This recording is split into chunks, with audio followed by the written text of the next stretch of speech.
Hi, everyone, and welcome to the Sam Dever Podcast, episode 86. In this episode, I speak with Dr. Natalie Petouhoff. Dr. Natalie is an author, AI consultant, and business strategist. Dr. Natalie and I go way back over 10 years ago working together in Las Vegas, and it was a true treat having her here on the podcast tonight in a phenomenal conversation, to say the least. The book of the episode is going to be a book written by Dr. Natalie called Empathy in Action: How to Deliver Great Customer Experiences at Scale. This is a phenomenal read. I've read it. It's stellar. And it was great having Dr. Natalie here in person tonight to go more in depth about the book. Again, the book of the episode, Empathy in Action by Dr. Natalie Petouhoff. If you want to listen to the podcast, be sure to follow us on Apple Podcasts and Spotify. If you want to watch the podcast, be sure to subscribe to our YouTube channel at youtube.com/@thesamdeverpodcast. Here's my conversation with Dr. Natalie. Dr. Natalie Petouhoff, welcome to the Sam Dever Podcast. Sam, oh my God, it's so good to see you. It's so good to see you. I've been waiting so long for this moment. Ditto. Over a decade. Well, I may not have known years ago that I knew something was going to happen, but now we're here, especially since I came to LA knowing you were out here too. Then we finally connected and finally saw each other in person not too long ago. And now we're here. Yep. Yeah. How you doing? I feel like you could say whatever you want. I feel like kind of drinking from the fire hose these days.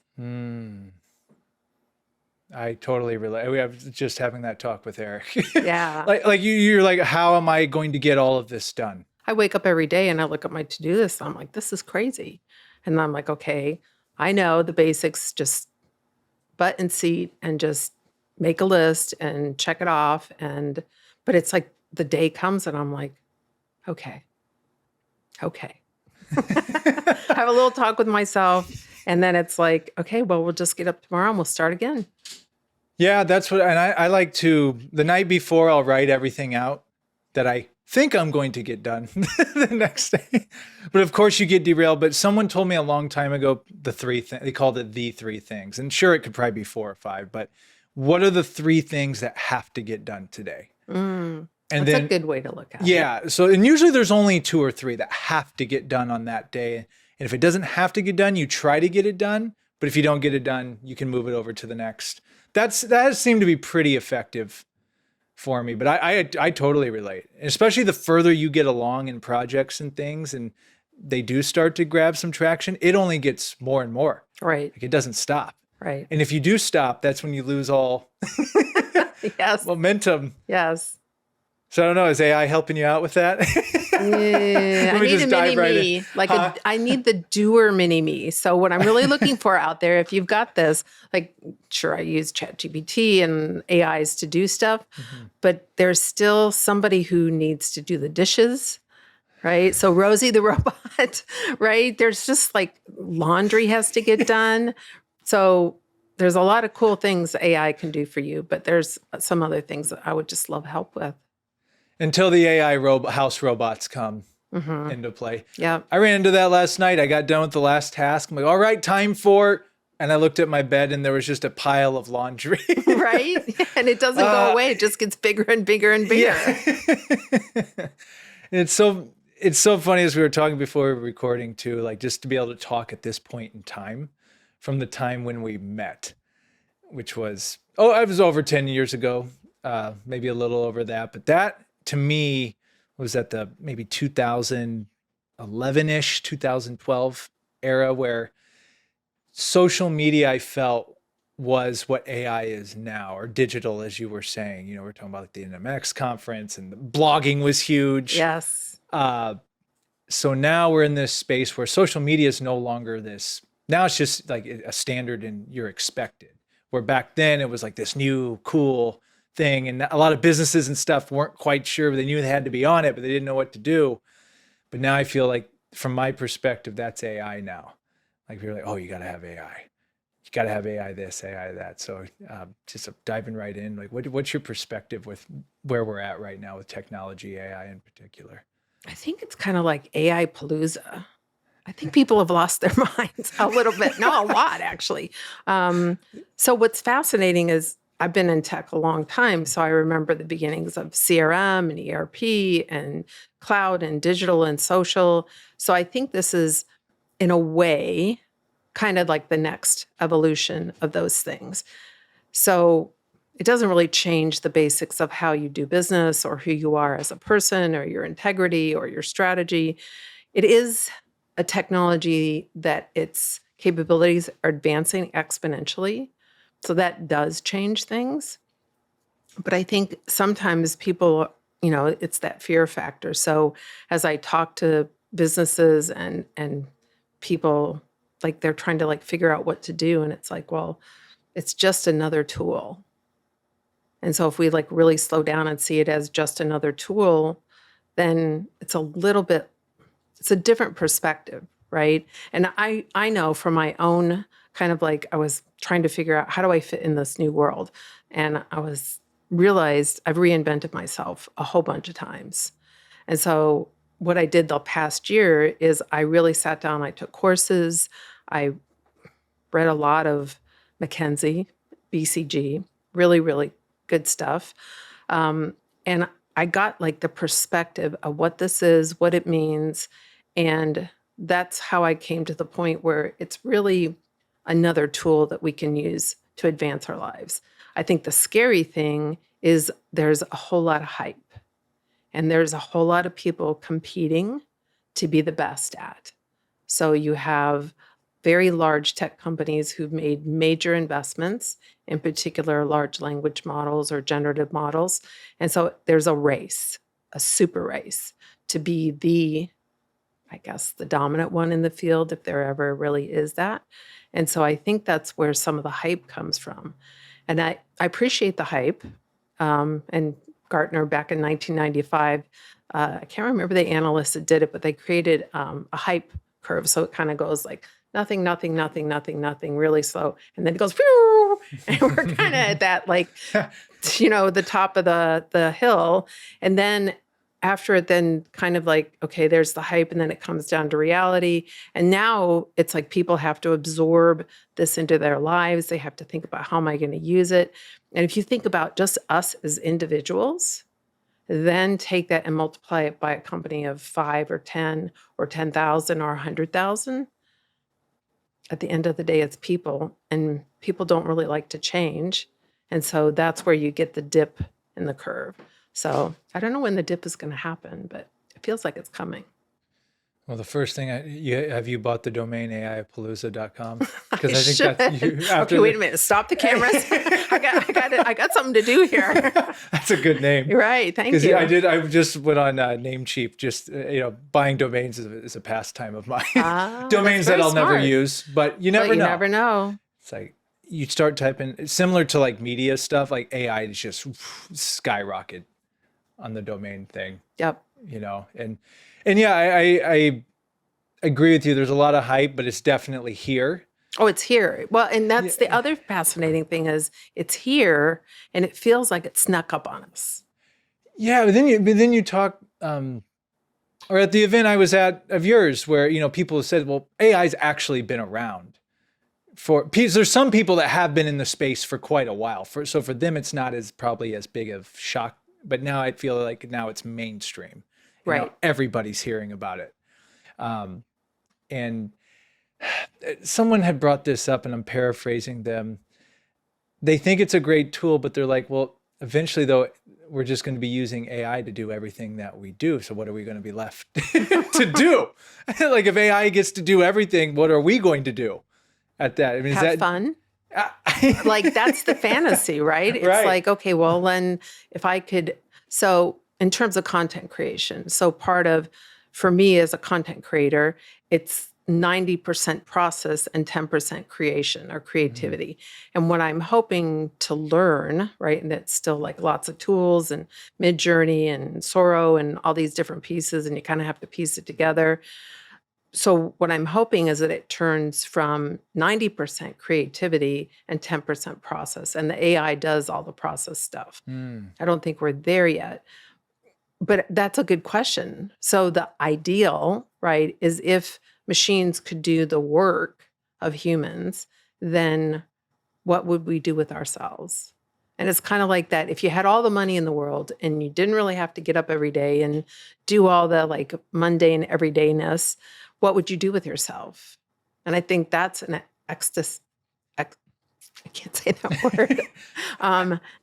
Existential. I don't even know the word. Is that the word? It's a really big question. It's a really big word. It's a really big word that I can't say right now. It's a really big point of contemplation. Is, if the machines can do everything, then what's our purpose? And I think there's part of that searching for meaning. Yeah. It's funny because I had listened to his name's Naval Ravikant. I don't know if you've ever heard of him. Yeah. Up in the tech. I love him.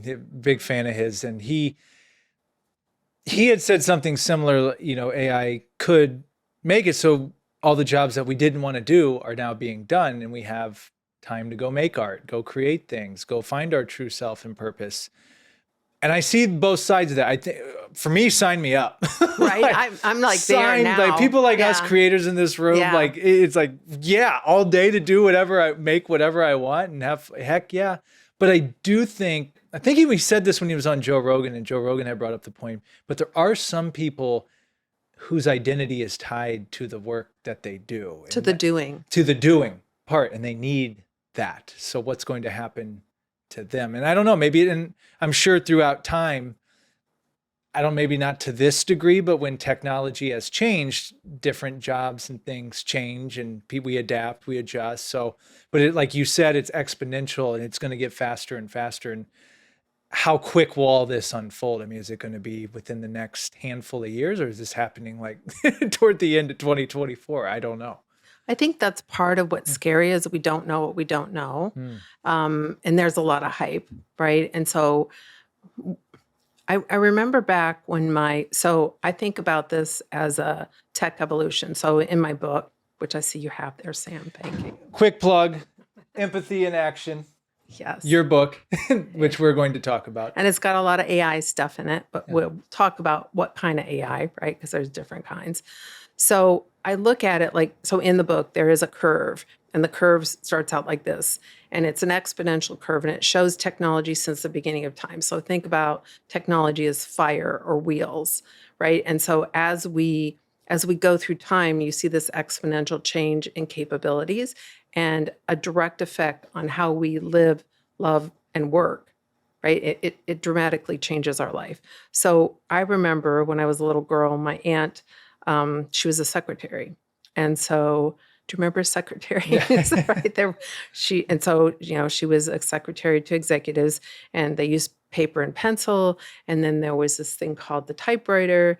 And then there was a word processor, and then laptops and computers, desktops. And so I watched her her job went away. And so what she did was when she saw that coming, and it's part of maybe why I'm not scared and where I took my lead from, is she started taking classes at night and reskilling herself so that when she realized that her job would be outsourced, she was ready to go for the next thing. And so I think part of that is what we have to do as individuals is look at where our strengths are, start to educate ourselves, right? So did I want to go back to school? Heck no. I thought I was done. Nope. So back to school, learning stuff, trying to figure out where I fit into this world. And now going, okay, I think maybe I have a voice and I can see where I can do something different. And that takes personal initiative and I think some soul searching. And it's scary, right? Because we as humans don't want to change. I mean, think about this. Like we all say that we'd like a washboard stomach. But how many of us get up every single day and do the sit-ups?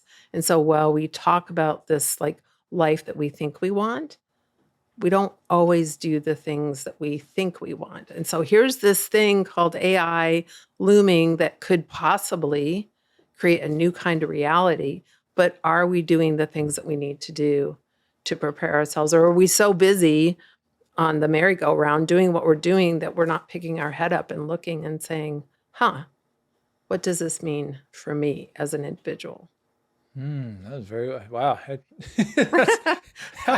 That's why I love this podcast. Yeah, that's something I haven't even thought about. You're exactly right. Like no one, it seems like and I think social media has played a big role in this. Like it's created this fantasy of everything, illusions, if you will. And we're constantly living in that in a way. And you're exactly right. Like everyone wants the end result of things, but no one wants to do the work. Like a lot of people want to write a book, but how many people actually write the book? I mean, I'll be transparent. I go, oh yeah, I need to write a book. And then I started, I'm like, oh my gosh, this is really hard. Right. And I do plan on it someday to continue, but it is not an easy chore. It's not the secret. And you've written multiple too. I have. This is actually the first really successful one, which is a really cool. So it's kind of like a 10-year overnight success or a 20-year overnight success. I will tell you, when you're really, really ready, I will send you a can of butt glue. Butt glue. Yep, what? I said butt glue, because what you have to do is put your butt in the chair and do it. And you have to dedicate at least 30 minutes to an hour a day. And what happens is once you get into that creative groove, then it's fun.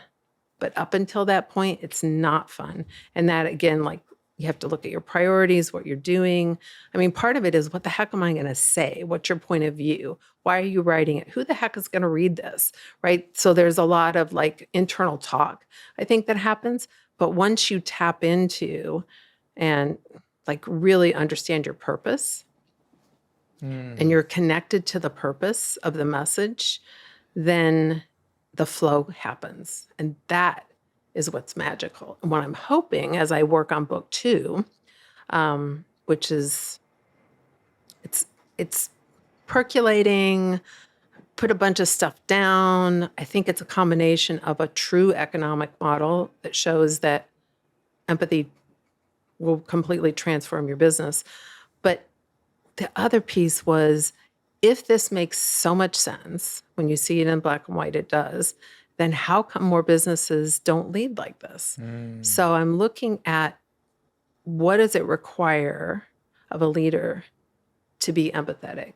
And how come more leaders don't lead like this? So there's a whole shadow Carl Jung thing happening. I got Carl Jung's book right over there, Memories, Dreams, and Reflections. I just started to read, so I'm curious now. Yes. So I'm reading the Big Red book right now. Who wrote that? Carl Jung. It's like this big. Oh, that book, that red book. Yeah, that it's like. See, I haven't gotten that far. It's huge.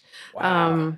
But yeah, it's because I think what happens is, when you set a goal like that, you do come up against your edge and your shadow self. And so why don't we behave in ways that necessarily make sense? I think that's a perfect segue to reintroduce the book, Empathy in Action. It's yourself and Tony Bates. Yep. Correct? You guys wrote it. We did. And I'm sure you've told this story a million times on all the podcasts you go on to or when you're speaking. But for the people that don't know, what was the inspiration behind this book? How did it start? Like, how did you guys start this project out? So we started by the customer experience. Customer service has been around a long time. Contact centers have been around about 70 years. There's a picture of a stone. It's like, I think it's cuneiform or some language back, I think it dates back to the 1500 BC. And basically translated, it's about this guy who bought copper, and the copper was not very good. And he says something like, "Do you not know who I am? I am your customer, and I do not know how you could possibly treat me this way." And it was like, wow. Customers have been mad for a really long time, and companies have been treating them badly for a really long time. Now, this is where I get on my soapbox. So you have two assets, employees and customers. Without employees, you cannot have any products and services, because who's going to create them?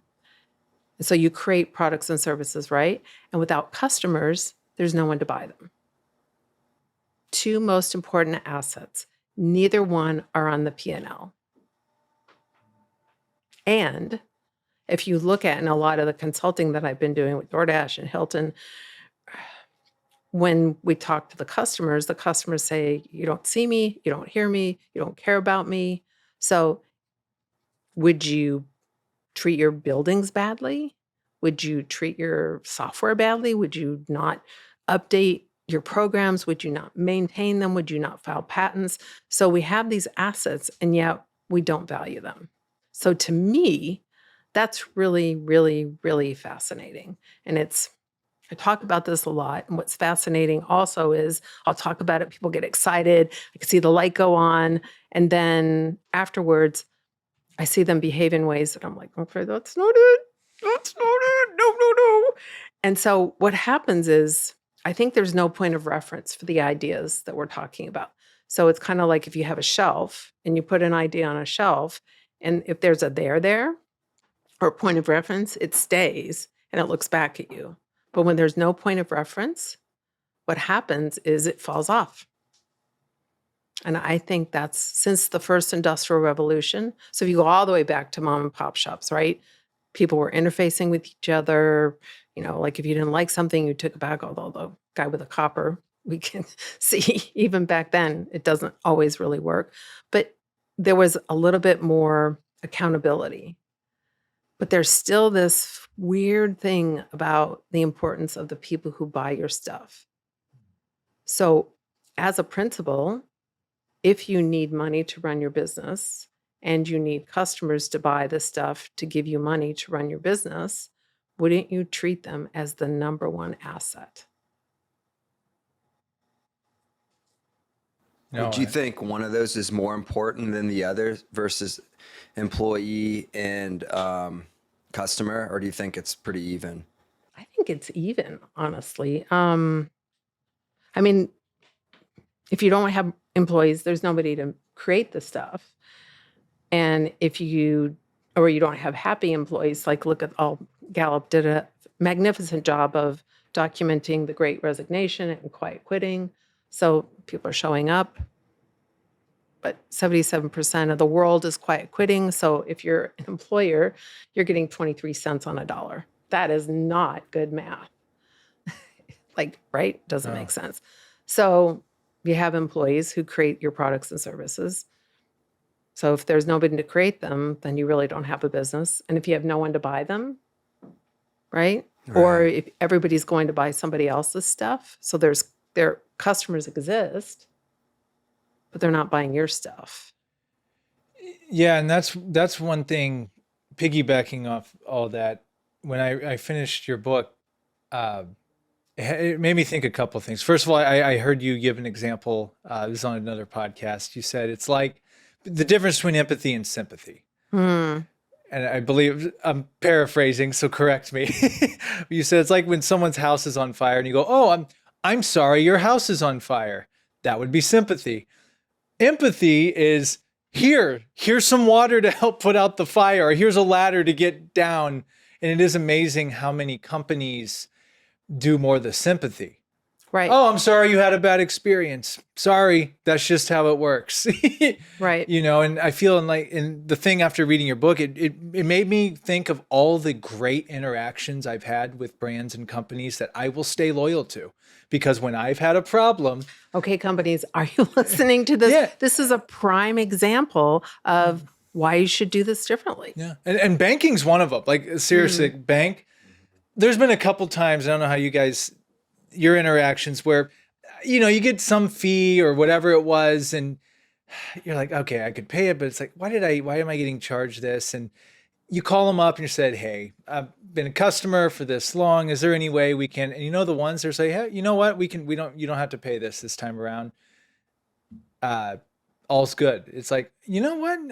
I like you guys. Yes. No, look, you can't take advantage of that. I understand that. But that's maybe not the best of examples. But companies that go that extra mile for your experience as the customer. And then my other point with that was we live in an age now where there's so many options in a lot of different industries. Right. Whereas, 20, 30, 40, 50 years ago may not have been as many options. But now there's so many players in every industry. So if you don't treat that customer correct, they're gone. I think people are also kind of impatient, probably maybe more impatient than they were back then because they have so many options, but they need it now. So they'll end up sticking with someone even though they like, don't like them, but they're like, I need it now. It's like, so then now you've got this resentment from your customer, which probably isn't a helpful thing, but they're sticking with you kind of out of necessity, even though if they took a minute and walked out the door, they could get what they want somewhere else and be happier about it. But they're like, screw it, I need it now. And then it just keeps this relationship going that, is toxic essentially. What's really fascinating is that, so I talk about, so there's pre and post pandemic, and I think that we're all suffering from mild and sometimes severe post-pandemic trauma. And part of, I think, what happened was the world was moving really, really fast. And then, at least in this particular century, the world as we knew it seemed like it might end. I mean, nobody really knew, right? I can remember Lysoling everything that came in the house. Like my next door neighbor, Wayne, and I mean, like, it was like crazy, the things that we did, right? And then, okay, it's over-ish, and we're supposed to go back to our life. And I think what happened was the pandemic gave us a cause for pause. And in those moments of very quiet self-reflection, we asked ourselves, what is it that we really want for work, for our lives? And now the world has truly changed. What hasn't changed is leaders and the way that they run their companies and the way that they treat their customers and their employees. And so in working with this large hotel chain, I had a call with India today with our call center, and I kind of described, let me just talk to you about what I see in the world. So I described kind of this like very angry customer. And they're like, oh my God, you're right. The customers are so mad. Like, we can't make them happy. And we respond in email or chat. And the more we say, the madder they get. And so we don't know what to do, Dr. Nat. Like, we're like, how do we work with this? So I think part of it is just realizing customers have changed. They're really, really angry. They expect more than they ever have.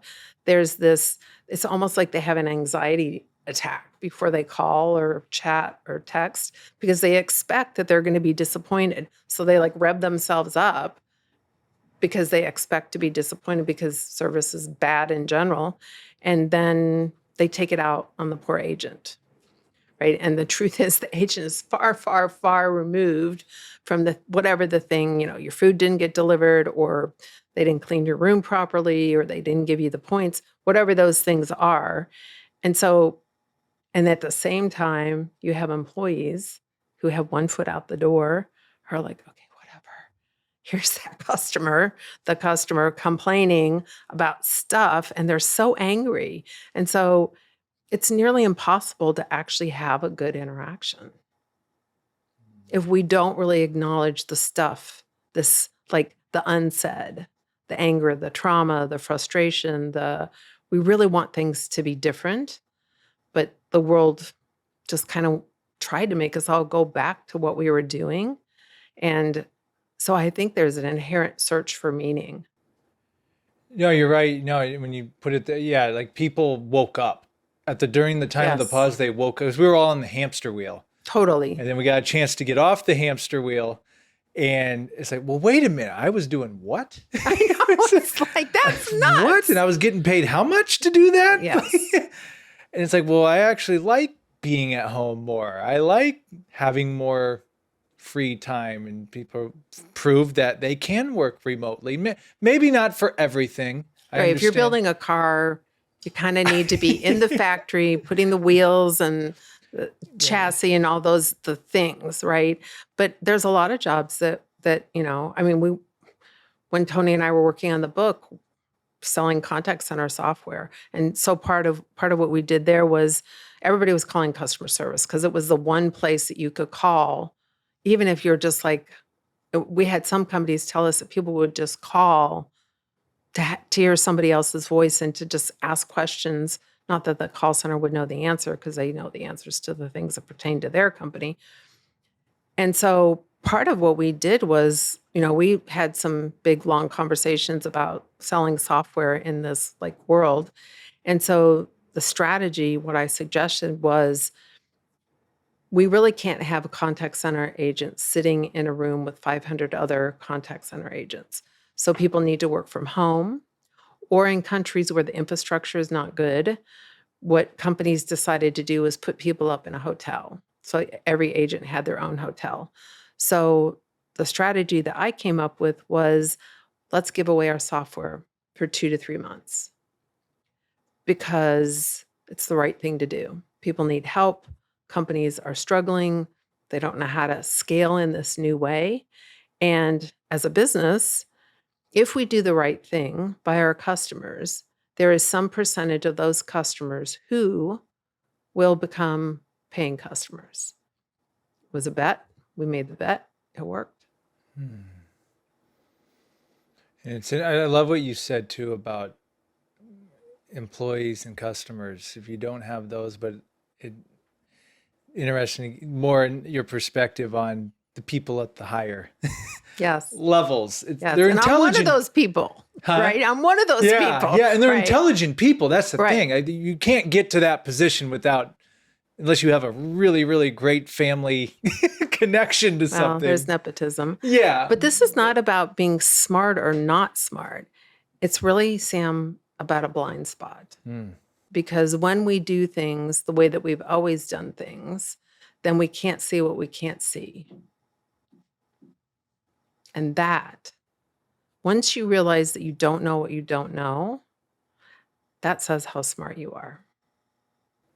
And it really shows the importance too of just the communication on all levels. It doesn't matter if it's, from the bottom up, from the up down, like how important, because if you don't communicate, everyone's seeing it from a different, we talked about that on the last podcast, where every individual has their own viewpoint and experience. And if you're not listening to everyone, you're only getting your point of view.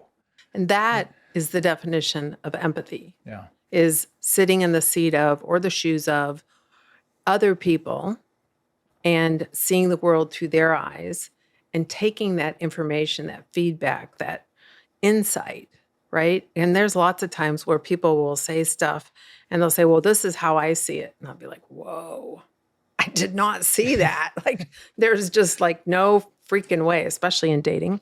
This will really help in dating, is or personal relationships. It's like, if you just give the other person the opportunity to say, got it, and this is how I'm seeing that. And what's fascinating is when you allow the other person to express how they see it, then you're like, oh, that's why you're acting that way. That's why you believe this. And then the behavior starts to match and it starts to make a whole lot of sense. And so what I think doesn't happen, one of the things that doesn't, so there's you don't know what you don't know, but then there's the willingness to be curious, to ask.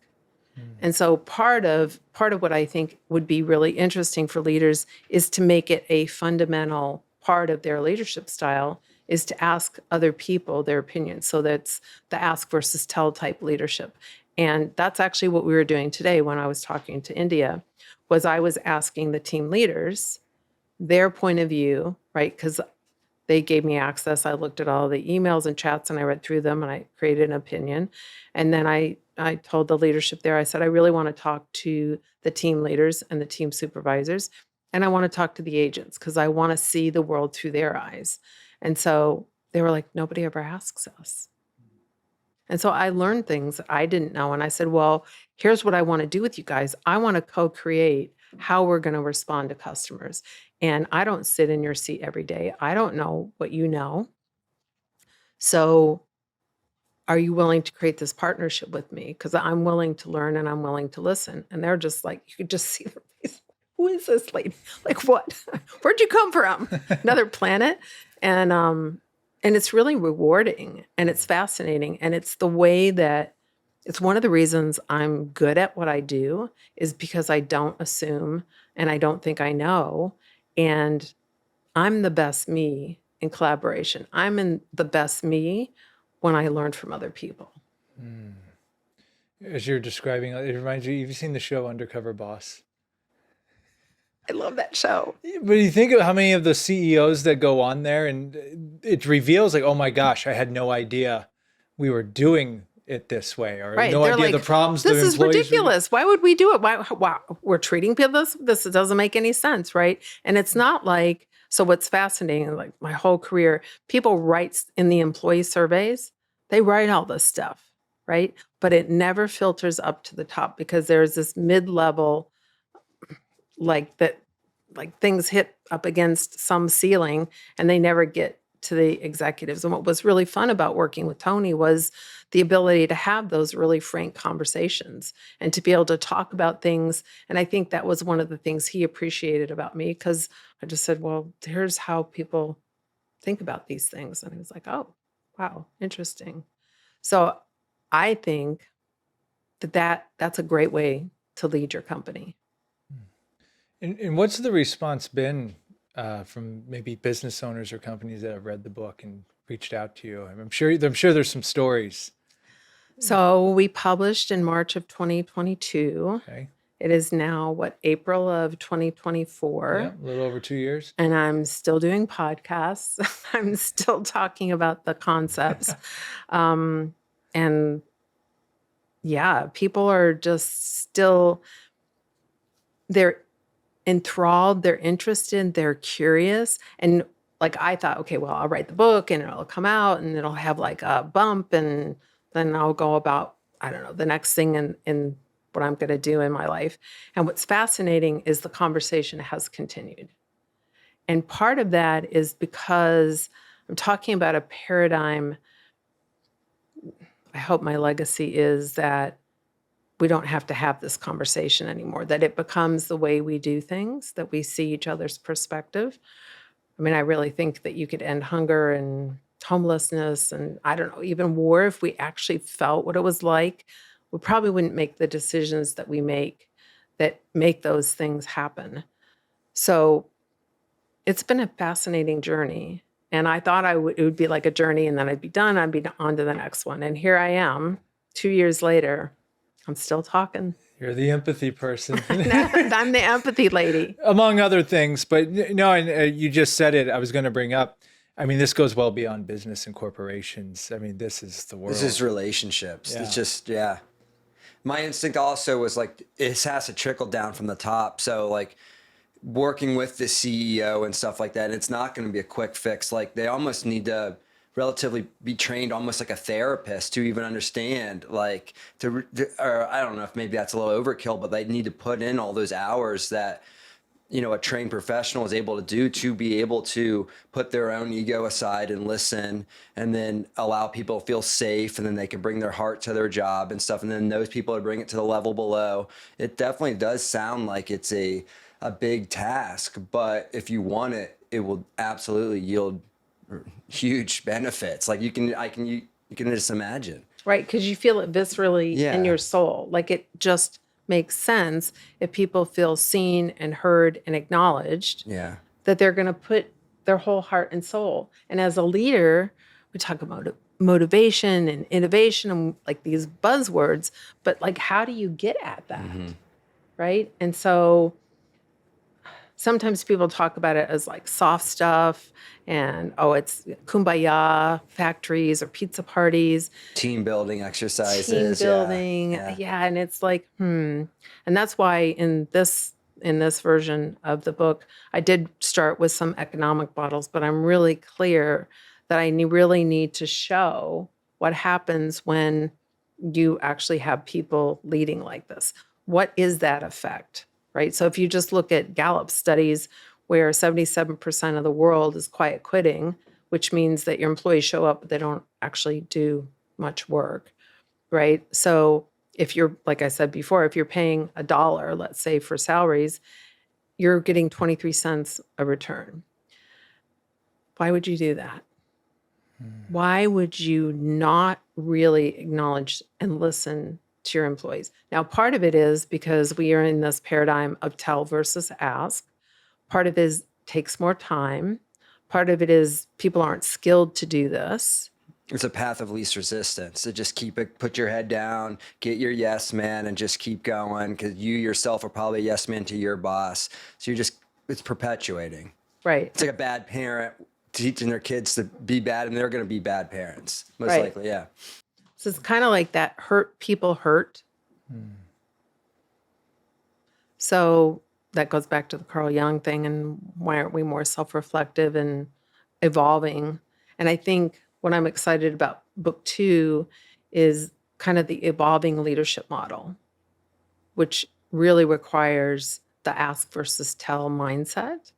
And then working with the CHROs, the chief people officers, to really help. I mean, first of all, they need positional power.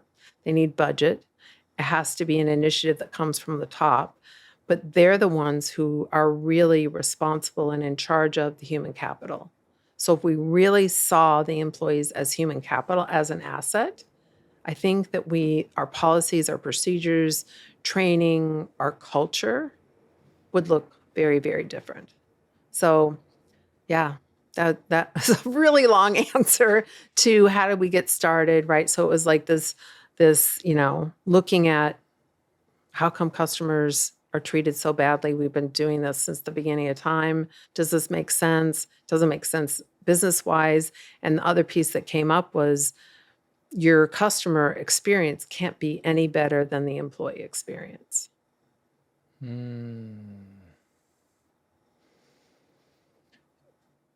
don't know if this question is even. If I'm going too far out into left field, just reel me back. It's all right. As we're talking about do you think the current system works? No. Oh, okay. Nope. Let's talk about it. What current system? No, just because as we're having this conversation, and you're right, like no one has empathy toward each other, and it's just this big work. Like, is this working? And you're talking about the quiet quitting, and they're only getting 23 cents on the dollar. Mm-hmm. It's like, well, doesn't seem to be, and I don't know what the answer is, but I mean, what do you think? What do you think would be a better way of doing things, rather? I mean, and look, I'm not saying AI take over everything. We all get universal income, and we Yes. we get to play all day. Yes. Okay. But it's just, I think what I'm trying to say is and I think from an employee standpoint, and maybe even customers, when they see that this company is going to, I don't know if you just saw the 99-cent stores going out of business. I know. I'm really sad. Yeah. I love my dollar store. I love my 99-cent store. Like that's like an indicator. Yeah. And I guess there's a chance it might get picked up by somebody. Hopefully, former CEO of Big Lots or whatever. Ooh, Pick I and like Save Big is what Lots it's called. too, yeah. Yeah, he might come and buy. There's an article. He might buy all the California stores. Well, we'll see what happens. But my point is, from an employee and customer standpoint, they see, we need to cut this many jobs here, or we need to cut back on the product here. But then they just see that CEO over here gets a $25 million bonus. And that seems to be a common theme, especially I know during the strike in Hollywood and all that. That's what a lot of the actors and stuff were saying. Like, look, we're not asking for that much compared to your giant bonus you just got. And I know I'm getting into a completely other realm here, but it has to be a happy medium. So I guess that's what I'm trying to say. Like the current way things are working, it just seems like there's just keep hitting the head against the wall. Yep. And it hurts. Yeah. So if you hit your head against the wall and it hurts, why are you still doing that? Exactly. That's what I was trying to say. Right? It doesn't make sense. And yet we as human beings don't like to change until there's some catastrophic event that pushes us to do things differently. And I actually think AI might be the tipping point to get us to look at the way that we're leading businesses and conducting businesses, and this relationship between customers and employees could be the thing that we need to wake us up. Everyone kind of like the pandemic did for somewhat. Yes. For a little bit. It woke us up, but then we got rushed back into, right? And I think what we did as employees, right, is we kind of dug our heels in. And what's fascinating is that these terms like the Great Resignation and quiet quitting came about, right? And so there are global zeitgeists of like what's happening in the world. And so as a leader, I think you have to look at those indicators and say, does this make sense? And then you have to have the guts to talk to your executive team and say, how can we do this differently? Now, if you're an executive at a publicly traded company or even not public, but privately traded, there is so much economic pressure on them to keep doing things the way that they've always been doing. So the board of directors, Wall Street, the stock price. There was an economist, Milton Friedman, in the 1970s. And his whole thing was companies exist to serve the shareholder. And that economic model has been prevalent. It was, if you go all the way back to the 1890s and JP Morgan Chase and the beginning of the banking system and investments, goes all the way back there. And in the 1970s, he really crystallized it. And so you have a lot of people in leadership who are under the influence of that model. And so then you have other people like Roger Martin, who wrote a really great book, and he's quoted in my book about, no, wait a minute. The real assets that we have are these customers and employees. And maybe, going back to your point, is there should be a little bit more equity.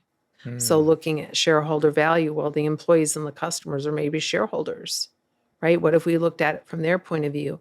And maybe it isn't a change in price, but a change in experience. And so we change the employee-employer contract. We decide that customers are really important to us. And so we're not going to I look at plastic bottles, and the top on a plastic bottle is getting smaller and smaller and smaller, right? So there's barely any grooves to be able to shut it. The plastic itself, when you grab a plastic bottle, is thinner and thinner and thinner. And so this old mindset of cut, you can only cut to a certain point. And at some point, when you grab the bottle, it's going to burst, or the top is going to pop off. And so continuing to cut is not the best model.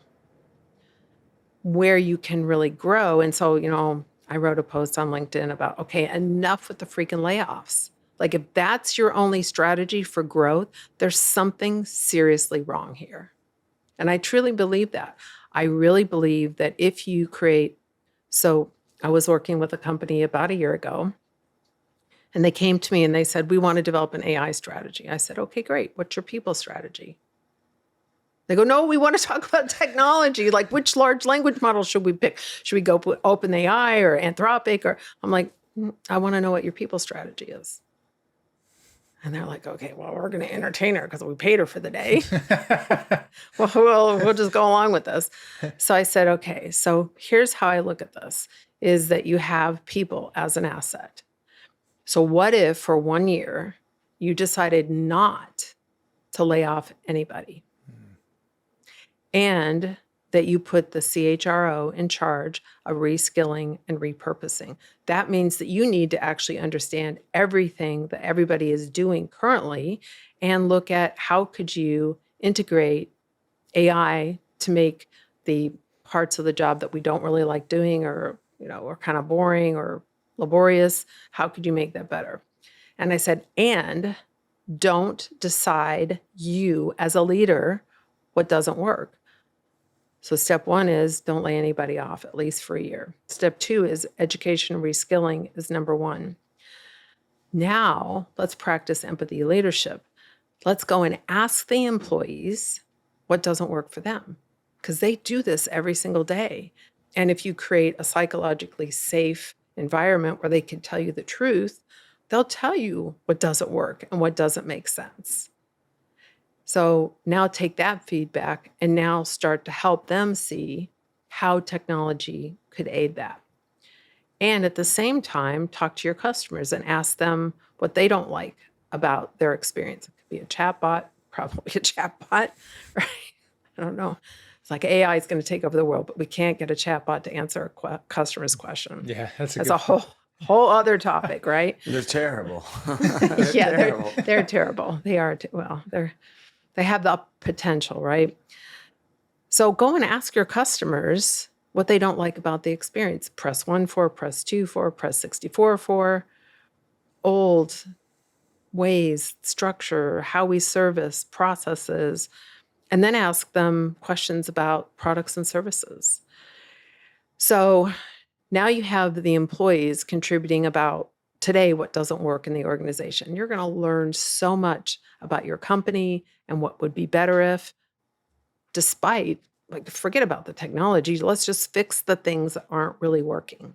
And that's why I asked about the people strategy. Let's talk to your customers and understand what really doesn't work there.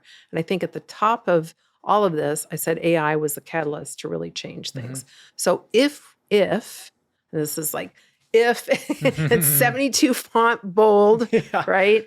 If we take the time to slow down, to go fast, to investigate these things, then we're going to make the right decisions about the people, about the employees and the customers, our processes, and only then should we apply AI. So I did this with a company. They went through this process. So what happened was the employees are not quiet quitting. They're really excited. In the beginning, they're like, we don't trust anybody, and you're asking us about these things about our job because you're just going to replace us. There was a lot of organizational change and trust building and psychological safety because it wasn't that kind of culture. So we got over that. And then the employees got excited because they're like, oh, well, this is like a new learning opportunity. And there's always some people are like, forget it, I'm going to retire. I'm going to go do something else, right? But you need to know that. And so we found a much more motivated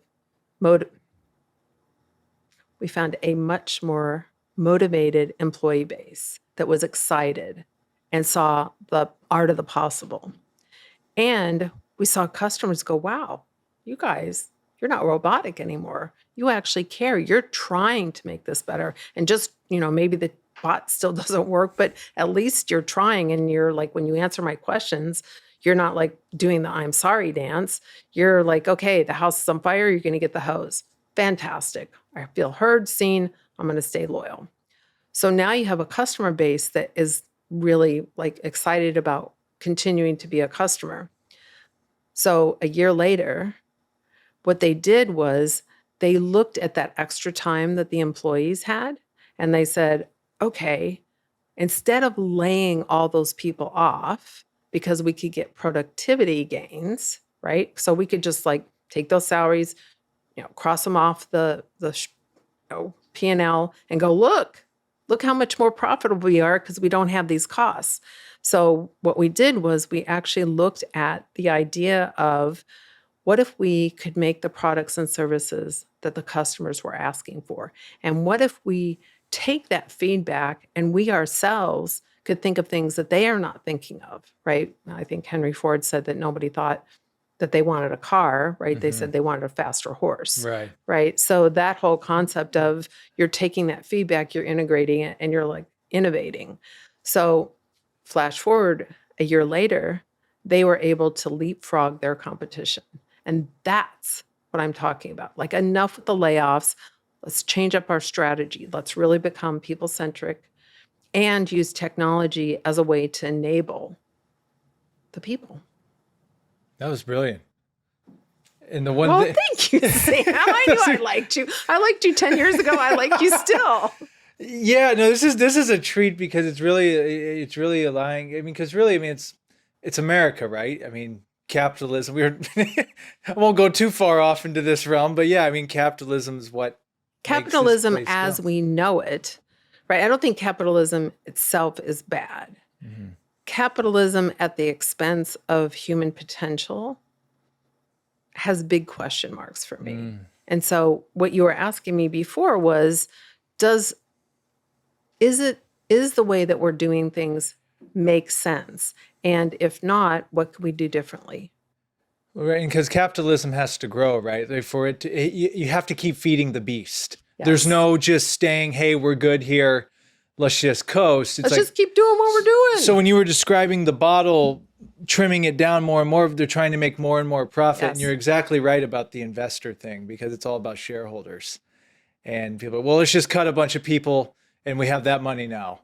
So we can, and I don't know if there's any truth to this. This is all LinkedIn speculation, but right. It started to make some sense, especially, and then the job market's brutal right now too. That's a whole other conversation. But as far as companies showing that they were hiring, but they're not actually hiring, but to be able to tell investors and shareholders, hey, we're hiring. We're growing. We're growing. Exactly. But not really. Right. So it's, yeah, I don't know the answer, but that's exactly what I was alluding to with the capitalism when you were describing. It's like, yeah, you just keep cutting to make more money. Well, that eventually the rubber's going to hit the road. The rubber has hit the road. It has hit the road, and maybe the plane hasn't exploded yet. But it's the wheels are on fire. The wheels are on fire. There's sparks, right? The plane is trying to land, and there's no tread on the tire, and so we're dragging, we're sparking. Like it's the little feet that come down from the plane that's going to crack off. Yeah, and then then you're going to have a catastrophe, right? And I'm trying to say, before we hit the mountain, before we smash our bellies into the ground, could we just stop and think about this?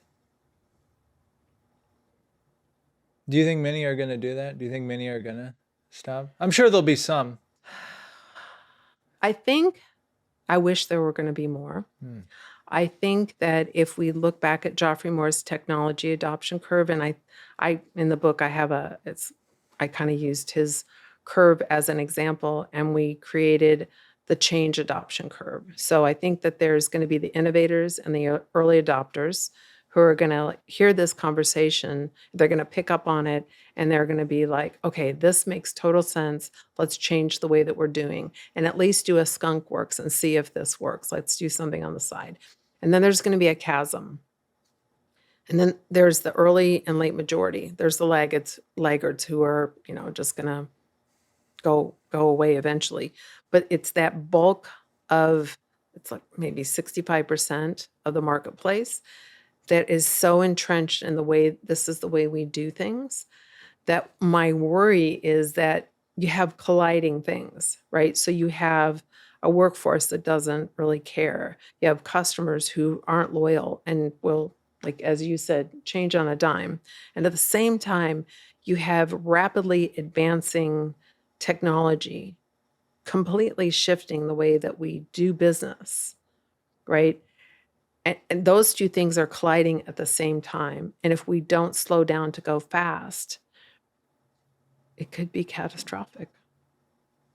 Do you feel like there's any companies that are doing it already? Like are leading the way in this? Like, I don't know, like a Target or something that's known for like being really cool with their employees and the customer. Like, I don't know if there are certain companies. I think that if it's part of your DNA as a CEO and part of your DNA as a company culture, you're thinking like this. Yeah, a good leader should. Yeah. So I like what you said before, Sam, was the idea that if we think of capitalism as a relationship, we know in any relationship, if we don't grow, we don't change, we don't see things differently, then at some point we hit like a place where things just don't work anymore. And that's why most relationships end.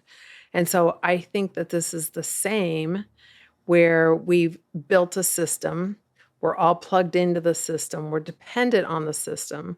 But if we don't change our relationship to each other, to work, to customers, to how we build things, to how we lead, to how we're going to take this brand new, crazy new technology and integrate it into how we have employees work and how we serve customers,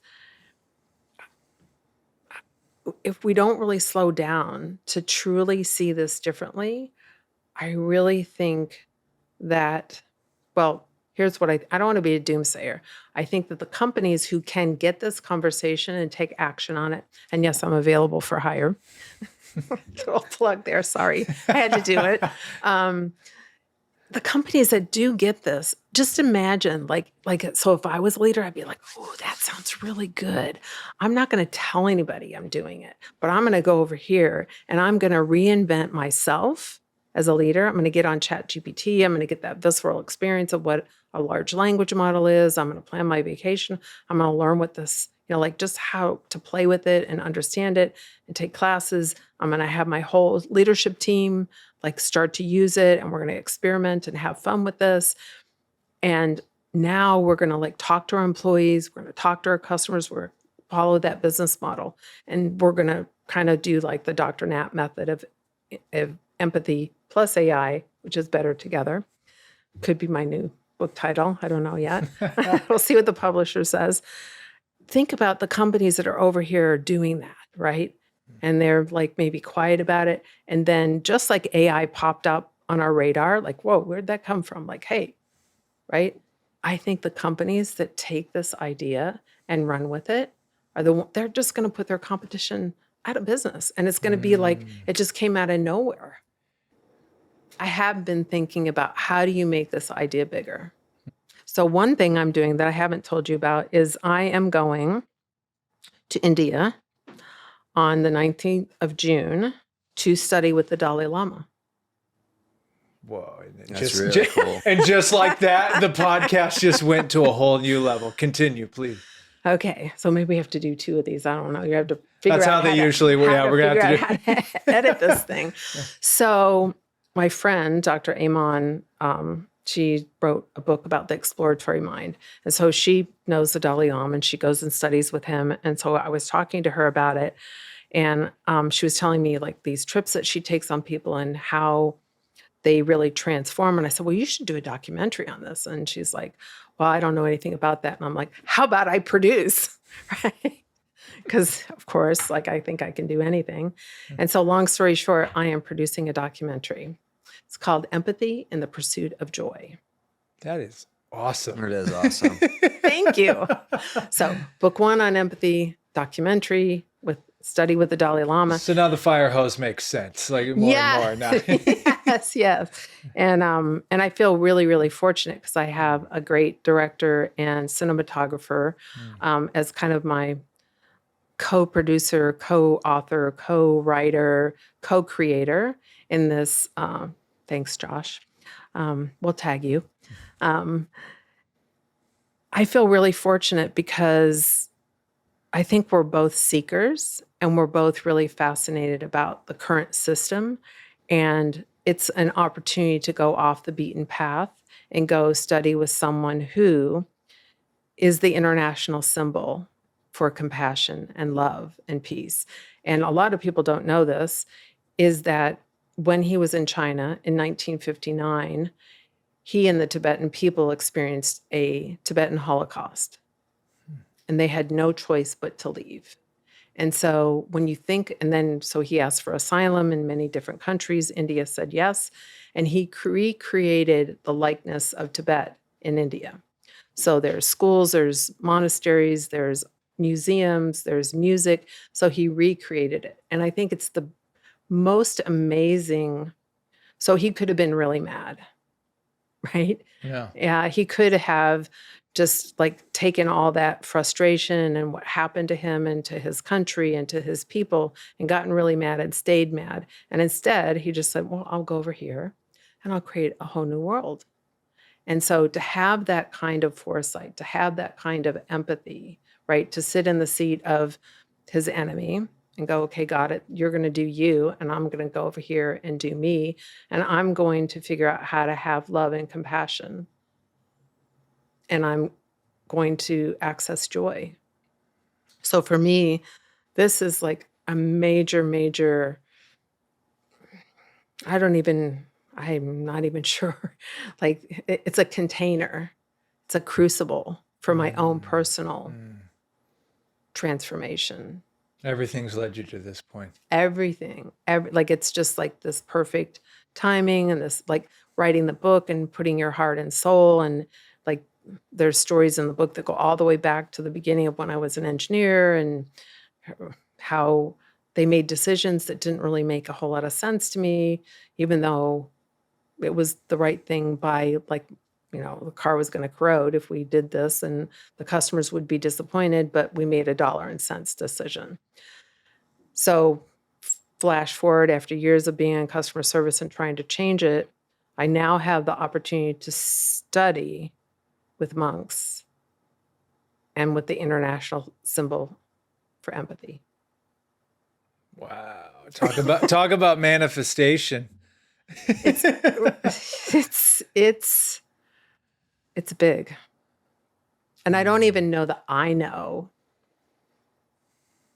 what it's going to mean, but I'll come back. You've read The Alchemist, right? So here's the fascinating, another deep topic, right? Yeah. So my degrees are in metallurgy. So I am at its core an alchemist. Whoa. Is that what your PhD was in? Mm-hmm.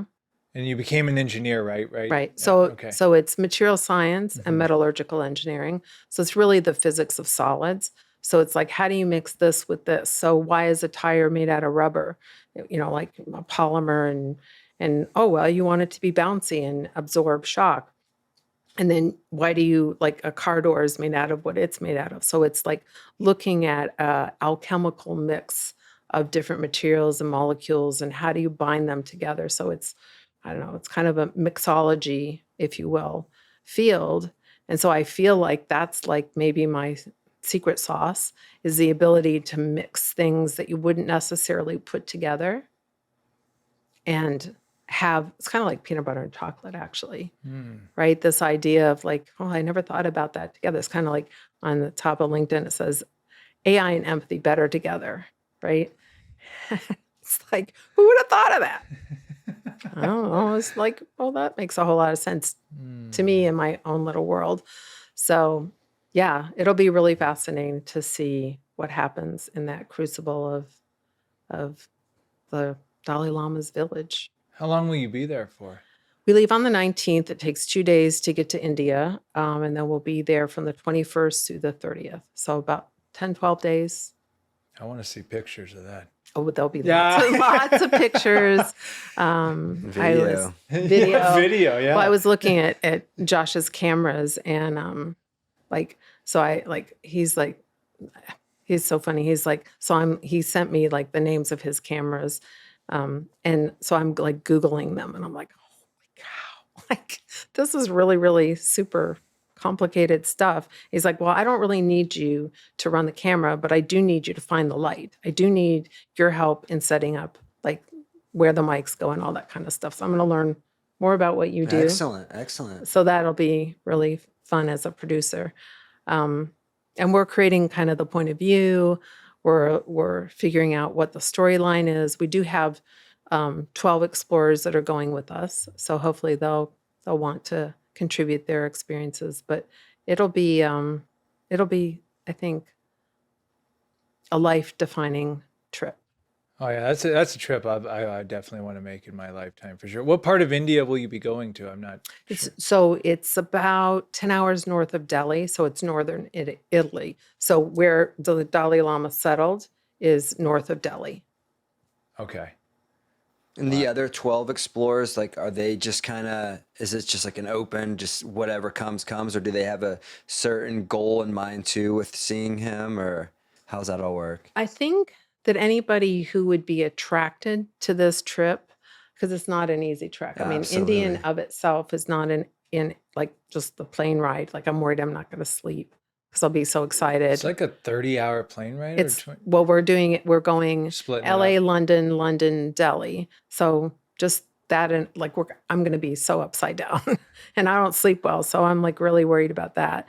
So there, and then you get to India and one of the Tibetan theories about consciousness is that the way that you wake up consciousness is this lock and key system. So there's sense organs and there's sense objects. So your sense organs are like your nose, your eyes, like all that. And then you go to India and there's like food and culture and music and sounds and color. And so it's like this perfect lock and key to unlock the possibility of how you see things. And so I think it will be fascinating to see the world through other people's eyes and to see how that transforms how I think about the world and what I bring to this kind of leadership and management theory. And so I think so you asked me about the other explorers. I do that, It's right? all right. It's okay. It's a podcast. A long explanation. Yeah. I think that anybody who's interested in this has an exploratory mind to begin with. And then if you start to really look at, we go back to the quiet quitting and the cause for pause, I think there's a true need, right? There's a soul's yearning. There's a need for something different, something that that's not being answered, that's going unsaid. And so everyone that is attracted to the trip and is going is truly a seeker. And I think that part of what will be fascinating is for the viewer, I hope, is that what we're seeking personally is what these folks are seeking. And so I think this group of 12 explorers are like a microcosm of what we see in the world, is that we do want something different. And it does, I'm sure, going to because India is going, I've never been, but I haven't either. I have talked to people who have gone in other parts. And that's where my seeking comes. I felt it more than ever lately. Like I want to get outside of the United States. Like I want to go to Europe. I want to go to India one day, all these other places and realize that, hey, there's a lot of other places in the world right, that live life in their way. It's like our way is not the only way of doing things, And I think that that's maybe one of the lessons learned is to really practice what I preach as an empathy practitioner, is to see the world through a completely different lens that I've never put myself into before, and to understand the Tibetan culture, to understand Tibetan teachings, to understand the culture in India. So it's a really cool kind of Tibetan Indian mix. And part of what we'll be learning with the monks is learning about astronomy and Tibetan medicine and prayer and meditation, and how does that work on your mind, right? And music, like, the frequencies, why does that change your neurochemistry? Why does it change the neuroplasticity of your brain, right? What is it about those frequencies that really can transform us?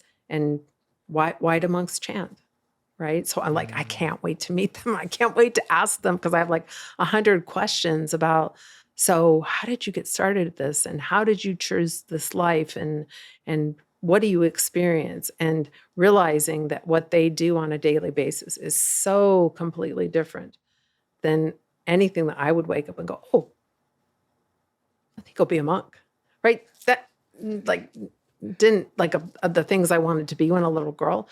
I never thought I'd be a monk, right? And here I am going to study with them. So I'm just going to call it right now. Not saying 100% it's going to happen, but there might be a chance. I'm going to get a message from you in late June, early July. Yeah. Hey, Sam, abandoned everything. I'm going to be a monk here in India. But also the world needs you to spread empathy and right. Well, I need to finish. Yeah. Part-time monk. Part-time monk, yes. Maybe. Have you read Ram Dass Be Here Now? Yeah. Okay. Because if not, you were leaving with a copy if you hadn't. I'll take it. I haven't read. You don't have a copy of it? I don't.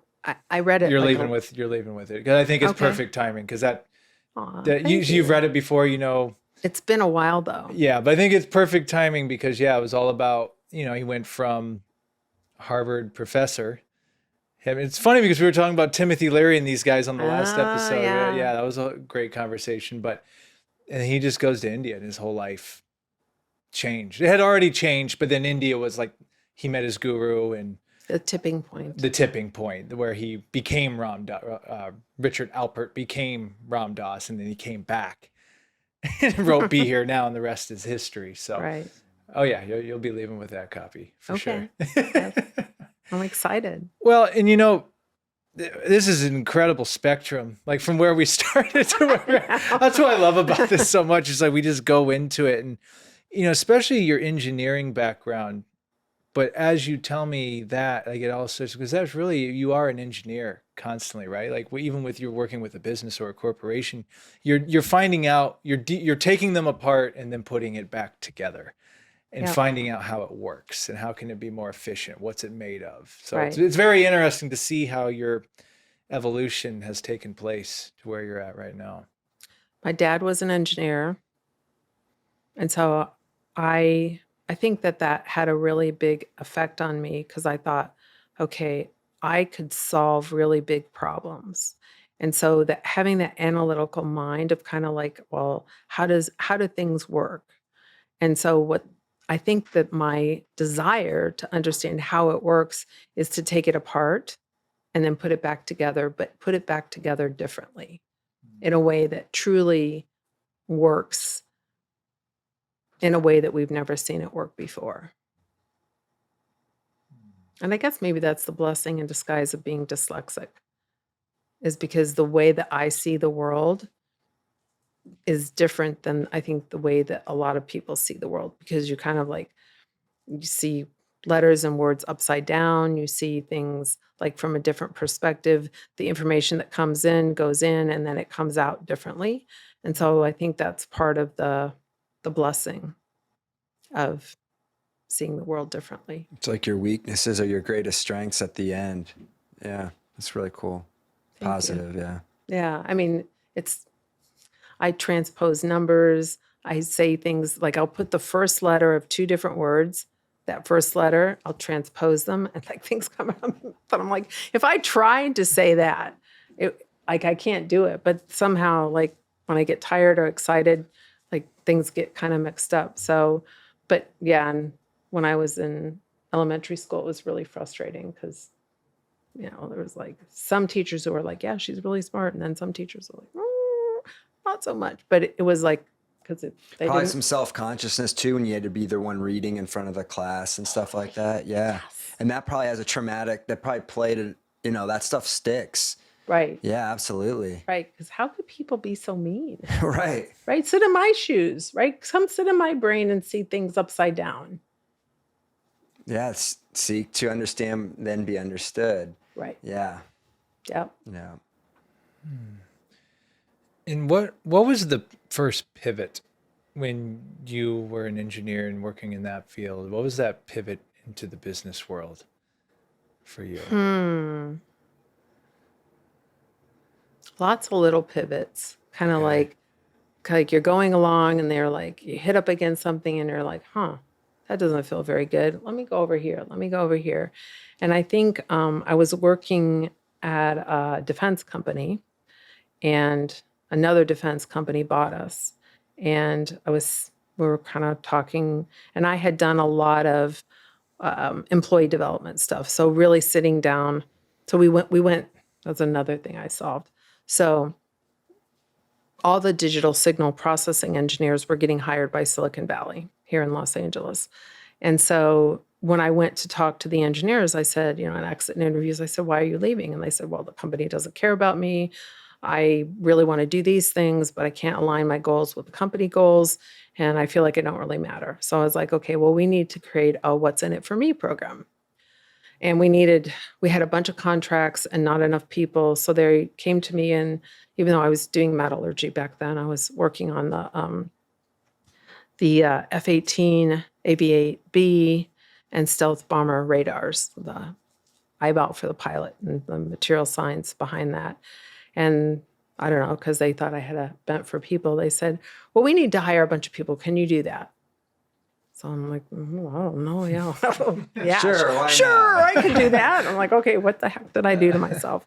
So what I did was I was like, okay, people don't see our company as the place to be, but what if I created a job fair where all the cool things that are not top secret were on display, and people could come and they could play with the technology and they could see how cool we were, because we were pretty cool.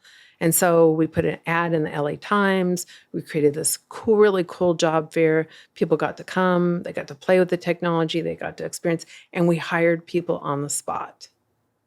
And I needed to hire 200 engineers. We hired 300 in one day. Whoa. And they were like, wow, right? And it was because I made it employee centric, and we became the cool kids. So created so usually when you get your appraisal and you hear you're not getting a raise, you stop listening, right? So I said, well, let's separate the appraisal process from employee development. And I created this whole goal setting program where I really sat down with people and I said, what do you really want to do? Do you want to be a leader? Do you want to be an engineer? Like what lights you up? What's really important? And I created a structure for leaders to talk to their employees. Like this was called the What's in It for Me program. Again, really, really successful. So I built all these things, very proud of them. You're asking me, turning point. So the company comes in and they're talking to us about like new roles and responsibilities. And then one guy goes, and Nat, I'm like, oh God, here it comes. All that stuff that you create, all that people stuff, it's going to go over there in the circular file. And I'm like, the circular file? Like gullible me, right? And I'm like, that's a garbage can. So all these cool things that we built, they were just going to get rid of, and they were going to do it their way. So young, impressionable, hurt, I would actually say really hurt. So I'm on a plane, and this is back in the day when you had like 5 seats open, like one of those really big planes back to Michigan to see my sister. And there was this lady coming down the aisle, and she had Diet Coke and pizza and suitcases, and they're like telling her to sit down because the plane was going to take off, and everybody's like looking down because nobody wants to give up their seats. And so, of course, I look up and I help her get seated, and we share the pizza and the Coke. And I was talking to her about like what just happened to me and how frustrating that was. And at the end of it, she goes, you'd make a great consultant. Here's my card. Call me on Monday. And that's how I went from being an engineer into management consulting. Wow. Isn't it amazing, those moments? Yes. Yeah, I know it's a bunch of little moments that lead to the moment, but there is always like that one moment. Yep. And the rest is history, huh? Yep. And here I am. You ended up on the Sam Dever podcast. You've made it. Lucky me. Yeah. Wow. But this has been a treat. This has been incredible. Is there anything else that you wanted to say or talk about, or more on the book, or anything else you have going on? Absolutely anything? I don't think so. I just hope that as people are listening and following you, that they really slow down to go fast.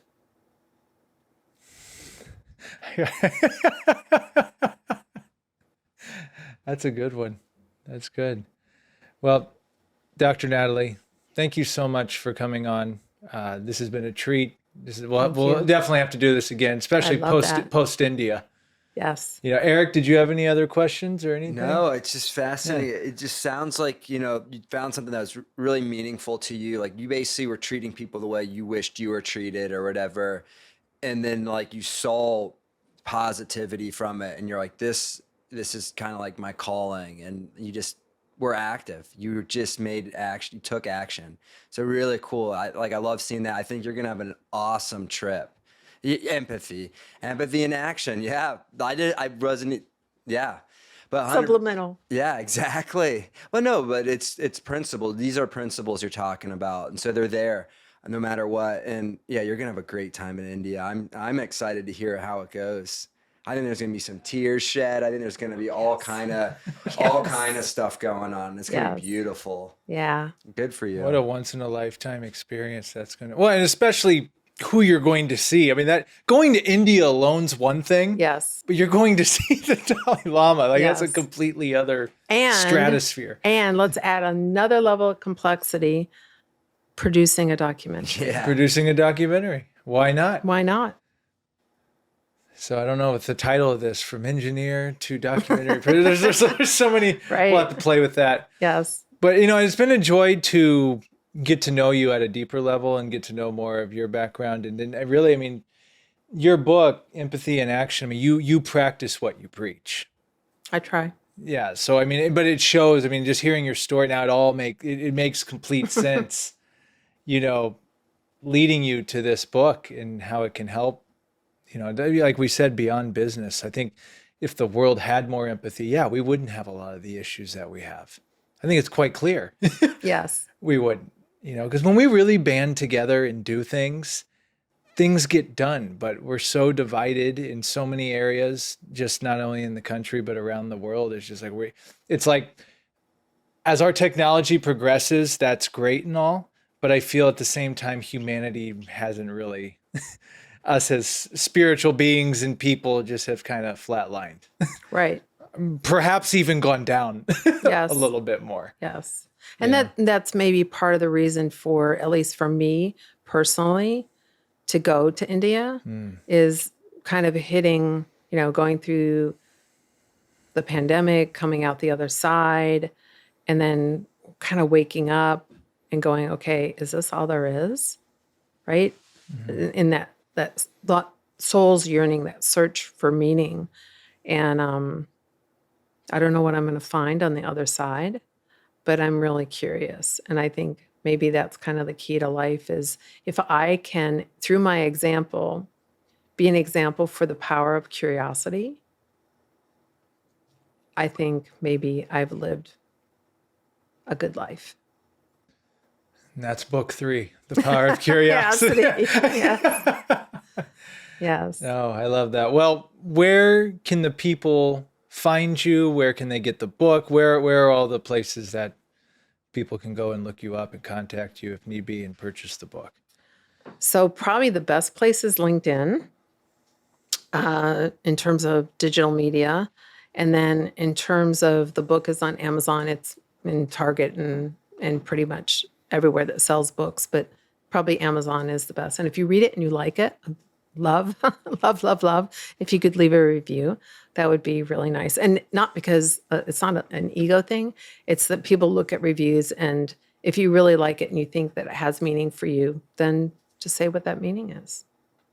Okay, awesome. And I always give the guest the last word, but I do want to say too, it's been a privilege for you to come here tonight. Thank you so much for taking the time. Ever since I worked with you, over a decade ago Yes. in Las Vegas, that was the infancy of what I'm doing right here, right now. And that experience alone, working with you, and as you were a host and I was learning camera operation and video editing and all these things. And it's amazing the journey I had taken from that point to where we are right now. And I've just always considered you a very intelligent, high level individual. And it's been a treat to have you here tonight. Thank you. Thank you. And I'm really happy that we got to reconnect. And one of the things I appreciate about, I didn't know that you were learning. So you I just thought, oh yeah, he's really good at this. And as a host, I was just learning how to host. So I'm like, okay, I got to step it up here. And you were so gracious about the way that you filmed us and how you captured those moments and helped us to look really professional and great. And so I just want to thank you for helping me become a good host. Oh, thank you. A great host.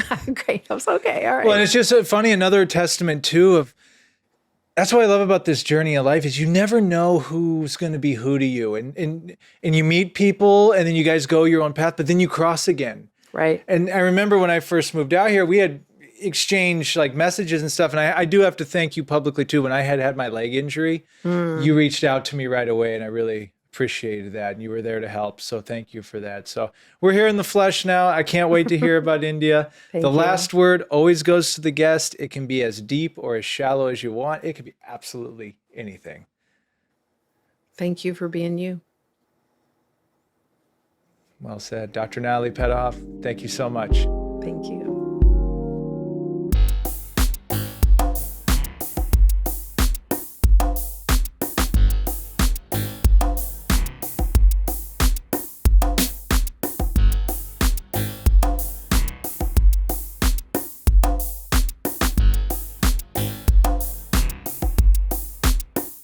Hi, everyone. Sam Dever, the Sam Dever Podcast here, and I just want to thank you for checking out this episode.